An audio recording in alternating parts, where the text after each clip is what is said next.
when I really started getting good and really started like focusing down. So I'd been in like the tournament scene for a while, but not like, ooh, I want to take PR. I didn't even know about like power rankings. I didn't care. I just wanted to like play and get a little bit better. Dan was the one who like knew things, and I think Dan was already on the PR like those months anyways. Apple's holding down the 9 spot, and I was just going through some stuff in my life. Like, I don't know. It's kind of a long story, but I was dealing with like a lot of depression and figuring things out. And I was going through a breakup at the time, and I didn't really want to be home. So I started being like, you know what? I'm going to go to a bunch of tournaments. I'm going to get good. I know I can do this. I'm a solid player. My Bowser is like really good. We'll figure it out. And then 3.6 happens, and I am committed. Yeah, like 3.5 Bowser, like people can see it. They're like, oh my God, he has so much armor. He's so good. And then like 3.6 Bowser comes out, and it feels so disappointing and disheartening at first. And so like that's where I was still like, oh man, I kind of want to play these other characters. I'll try out Marth, but I'll just go back to Bowser. Like Bowser was my safe zone. But during this time, I really started. I figured out like down B stuff and going into tech. I had never watched tech videos. I didn't think people had them on Bowser.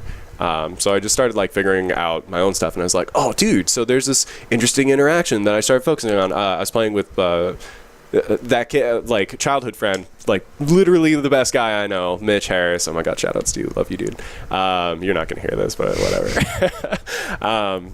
But huge shout outs to him. And he was playing Marth. He's been like my rival as a kid for like all time, and he plays Marth. But I've been like his rival because he finally took a game like years later in life, and he's like, yes, I did it. And I was like, yeah, good job, man. But I'd been like so dead to losing games at this point. I was just like, I'm legitimately happy for you that you got it, but like I'm beyond that. Losing is not an option anymore. Yeah, well, no, it's like losing is like, or is it whatever to you? Yeah, it's just like that happens all the time. And like if we play, I see. You don't get emotional. You don't get emotional over it. I had lost that like, oh man, it hurts to lose sense a while ago, because like you get used to it as Bowser, and you start like, I stopped focusing on like each individual match and like, oh man, I should have won this, I should have done this, and I started being like, no, my goal is to play better. So if I focus completely on just getting better, it doesn't matter how I do in a match so much as I learn from each interaction. Right. That's why, like, right before we started the podcast, I was talking to you about Bladewise. Mm-hmm. Bladewise was, like,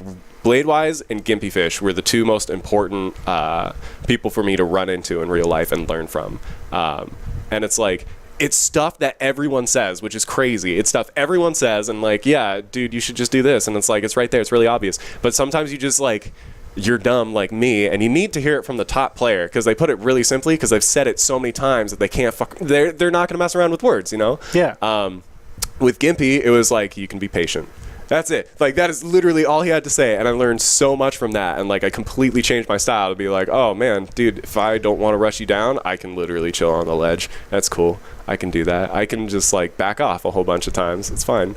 And then like from Bladewise, just playing him so much, I learned so much about like combo game and like watching how I play. He never even really talked to me that much whenever we played, but I'd always just like look back at the games and really focus, and like each time he would punish me, it was like totally justified, and I was like, he got me because I messed up here. He got me with the Bladewise, as I call it, when he just runs under you and then charges up smash, and you're like, no, that's gonna hit, and sweet. So God, how did you knew, like, you're so far ahead, you knew.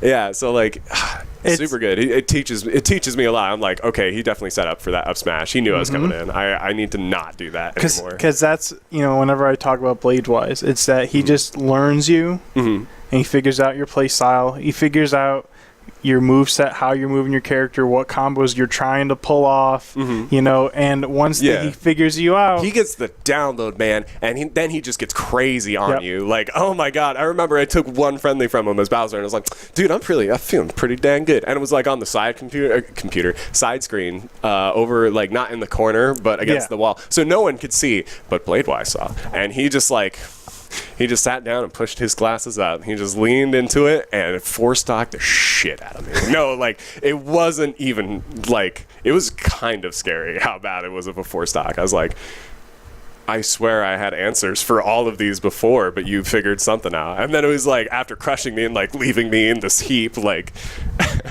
in my chair, like, oh God, I thought I got him. I thought I did something. He was like, yeah, GG's. And he takes off, and I was like, oh.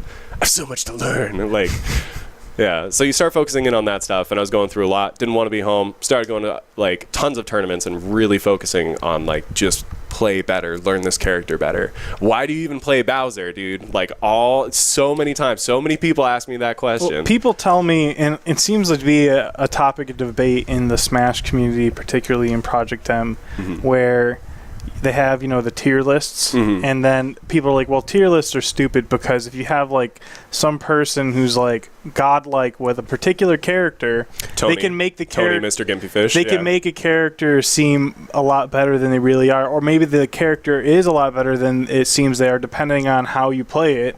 And some people just I'm 100% have the knowledge there. and figure it out. There's nothing that. But there is certain it's things. completely based on the player because there's nothing that they can personally change. They can't change stats within the game to like better suit them and better suit the character. Yeah. It's specifically the player who is behind the controller that untaps that character. So it's completely based on the player itself. But there is certain limitations, and we all have to agree to that. Yeah, there are certain limitations with each character, and there is drawbacks. On like how many frames a move takes. It's like how that. perfect do you want to be? Right. Really, like you could probably get so good with Kirby and set yourself up for so many good situations if you really started like really broke it down. I'm not saying like, oh man, consistently be Armada. I mean like go up on stage and knock Armada into losers. Like I honestly think it could potentially happen. Like you got the inhale, you got the instant throw, and you can like frame trap them so that they just want to hold down, and it probably doesn't work on them, but you just need that driver. Yeah, you need to like learn it, and you need to be 100% inside your opponent's head. Like that's the most important part, and it's totally the person behind the controller. Character will go as far as the character's like stats and what they can do, but like when us humans play, it's totally based on the player. Right. But yeah, I constantly got asked why I play Bowser, and I don't know, like I kept switching between other characters, and I'd be like, check out the new hot character this week, man. I'm playing Pit, man. My Pit's so filthy. And then I beat Pikmin barely in a Pit Ditto, and I was like, yeah, I'm never playing Pit again, because that was hard. I like kept going back to DK. I really like DK. I had an Ivysaur phase for a little bit. I remember that. Yeah, Ivysaur, dude, I love Ivysaur. I'm totally taking credit for this, Llama. You can't say otherwise. I taught you the synthesis kill tech. I'm just putting that out there. It's official. Yeah, I trained you. No, I just mentioned it to him once, and he just like went crazy with it. Like I guess afterwards, because I hadn't seen him do it before, and I talked about like, oh dude, here's a super secret crazy thing. When Luigi down throws you, try and synthesis out, because you'll just push him away, and then he can't punish you. And he's like, that doesn't work. And I was like, hang on. And then I got into a game, and like, I think it was game 2, I finally found a moment for it, and I like pushed, and then I took like a weak hit of one of the moves, and I was like, see, it's there. It's like, you can totally defend yourself with synthesis. And he's like, yeah, whatever. And then I see him like doing crazy stuff, like taking stocks with it, because I also mentioned, I'm like, dude, did you know that synthesis is I'm not sure who told who, but like, we discussed like, dude, synthesis is the only move that kills Jigglypuff from like on stage, because Jigglypuff can't be like moved into, pushed off a platform at all when she has used rest and landed. But synthesis is a like win a stone. box. She just rocks. No, it's like a specific. It's like a specific like mechanic or change to her mechanic. Is like literally she'll just get to an edge, but she can't fall off it. But she still has her normal traction. But a win box will push you off. So you just push her across the stage and let her fall. And then if you really want to, you can drop down with her, because they have like that's so mean. Similar, and then footstool. And it's just like, I'm just going to make sure, just in case if we were running out of time. You can also go for the meteor, but like she can recover from that. But yeah, I was like talking about that. I was like, legendary, if you ever fight a Jigglypuff main, like you're running a Hungry Box and he messes up on a rest, you push him off and you drop your controller. Like just let that happen. Let that sit there, because it's like, oh dude. That would be so BM. And then what if he recovered? He or she recovered and then killed you while your controller was on the ground. I don't care. I'd be like, that would be the ultimate karma. That would be in a. To be fair, I personally would have secured the stock and then probably walked away. But like, I can see anyone just being like, "Hey, that just happened. What's up?" It's not even like that swaggy, but you just like do that as like disrespect to the character matchup. Like, I love that stuff. But yeah, I had a bunch of different phases. Like, Even when I was back in Nintendo, I was like 2.5 Lucario's everything, 2.1 Sonic. I'm being Sonic forever. Just because I'd beat people who were better than me in 2-on-1s, and like just because Sonic had all this totally BS cancel stuff out of his down B. Like you could charge it forever, you could jump out of it, you could double jump out of that jump, you could air dodge similarly like that. So you could be like charging and then you just wave dash back. So when you were switching characters, you know, in this time of character crisis, were you switching because you would find something you liked about a character and you just wanted to learn it more? Or was it that you picked a character and then over time you would find, you know, less success with it, and then you're like, okay, I need to go and switch to a different character, and then go to the next one that's like appealing to you? Mm-hmm. It's like a combination of the two, I'd have to say. But you put it really cleanly in that, and I was like, yeah, it's pretty much those two reasons. I'd find a character, I'd really like certain things about the character, like, ooh, this mechanic is cool, ooh, I can set up for this kill, ooh, Puff has rest, I really like that, and I'll play him, but then I'll hit like a glass ceiling where I don't see myself improving that much with this character anymore, and so I'll be like, nah, let me try something else out, like maybe something will be a little bit more fun to me, because like improving is the fun part to me. Like that is like the main reason that I played. It's just like I love getting better at this game and being able to do all this crazy stuff. And when I got to Bowser, I never saw that ceiling. Like that was the whole thing about Bowser. It was with just me. A continuous learning curve. Yeah, I was always like, yeah, Bowser's really bad, but I started like coining this phrase at a certain point, which was like, he's like the original teacher of like video games. So if you played Mario Bros, like you ran into Bowser a whole bunch of times. You know what? You died a whole bunch of times when you fought that Bowser. Like an embarrassing amount of times. You're just like, how do I hit jumps? It does, unless you're like one of those. I played it when I was like 12, so I'd already figured out how to jump. Like I meant like if that was your introduction into video games. Like Bowser just beats the hell out of you. Like he's super hard to get around, and you can't figure it out. But you die so many times against that character that you finally figure it out, and you're like, oh, I just have to do this. Oh, there's that moment. Oh, he jumps. I literally just have to wait for the jump, because if I'm running at him, like I'll run into fire, or he's gonna jump at a random time. I don't know. I just gotta wait for him to take that initiative. And so I started like thinking about it. I was like, dude, it's the original teacher. That's why like a lot of I started feeling like the gatekeeper for a little bit, even when Pookie was number 10. Because I didn't lose to you unless you were on PR. Like that, it was so rare. You were in that few like and far in between. Yeah, like it was the honorable mention like area. Yeah, pretty quotations. much. Yeah, but like this was before I had even like really done anything about my rankings, before I cared or even knew about them. You just were focused on getting better. Yeah, and so that was like my entire mentality. And dude, I was rigorous with it. I had a Game Cluck Mondays. I was trying to go to UW on Tuesdays. Love UW, by the way. They're super, super good. I had Brackets and Brews on Wednesdays. I had EPG on Thursdays.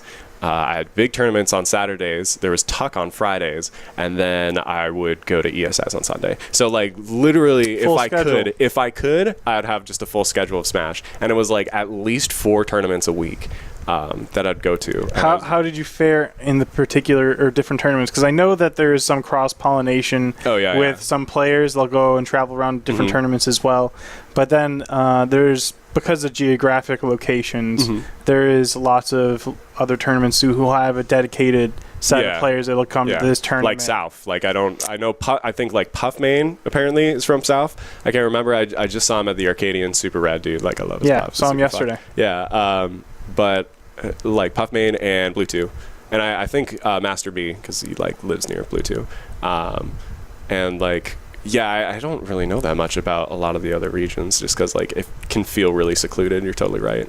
You know, it's weird because I mean I say it all the time, but when I think of Smash and I look at the Seattle corridor, or just like I guess from Tacoma all the way up to almost Vancouver, basically, it's like you got like the Bellingham crew. Yeah. Then you got like Marysville and Everett, kind of in that area, and northern Seattle, kind of mushed together. Dope-ass cruise battle, just all of Washington. And then you've got Seattle and UW has a very large actually group of people, but they, they're all college students. They don't have most of them are dorm kids. They don't have cars. They're not traveling. They don't have the means to just get to the tournaments in general. Like either it be time or transportation or just like even money. Yeah, exactly. And then you've got Eastside, which is like ESS, and then there's a small pocket of people that are up in like northern Redmond area. It's like northeastern Redmond area, and then you have Tacoma,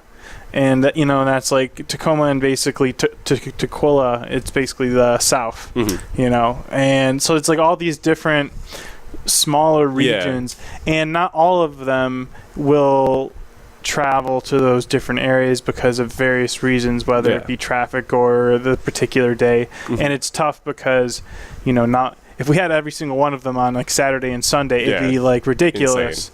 And it's nice that they're spread out throughout the week, but it also makes it difficult for certain people to get to certain places, like people we all have different schedules too, like and depending on where you live, like coming to we hear this a lot at ePG, and we that's why we're trying to move, like rearrange stuff. But Thursday, 6 o'clock bracket. It's like basically in the tail end or middle of traffic hour, basically.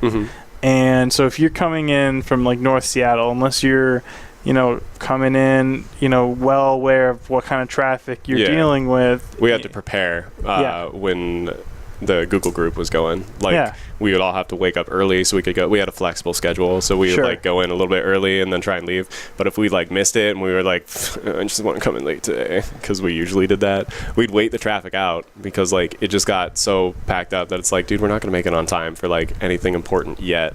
So we got to just bide our time and wait for the tournament at 8 to start. The singles bracket. And then you'd lose out on a ton of friendlies and like the warm up, and like if you know anything about a lot of the top players, like super important to get that in at every tournament. Just figure yourself out. But like, dude, super rigorous schedule. And I got to see like a bunch of different play styles, but not as much as I would like to. Like, I learned a bunch of matchups and stuff. We have a pretty close-knit group up here. Which is, it kind of harms us, but then, like... Hey, we did okay at Bigger Belk. I mean, it's not over, but, Well, it wasn't even in the crew battle. Like, we lost against New York, New Jersey, right? But it was only 3 stocks, and apparently they were the favorites to win. Like, and apparently they did win. I think they did win. Oh, did they? Yeah, I think New York, New Jersey took it. Yeah, I was streaming out Arcadian yesterday, so I have no idea what happened. Yeah. So apparently we lost by just 3 stocks, and I hear Zed Boy did some good work. Like he evened up the stock count at a certain point, something like that. I think I don't remember. All I know is that when he, I think, met with one of the new player that they rotated out, like he hurt Zeddy pretty bad, at least from what I remember. Oh no! But for the rest, aside from that and a few other moments where it was just like some silly nonsense, dude, it's still going on. It was very good. Yeah, it's still going on now. Maybe Chevy's doing better than we know. We're just watching Top 64, so I'm really not sure. Yeah, they haven't been updating the bracket. They have like the Smash GG brackets, but they also do link outs to the challenge brackets, which are being updated in real time, it seems like. Gotcha. But the Smash GG ones aren't, I guess. Okay. I'm not sure. It's probably like, I think they use the Smash GG to set up like the organization, like top down, like, and then they use challenge to do the actual work. I don't know, it's weird. That makes sense. I don't know, or some third party or someone else is setting up those links. I'm not sure. I see them putting it in the stream. If we were to not full screen this, but I am just enraptured by Anther versus Malachi.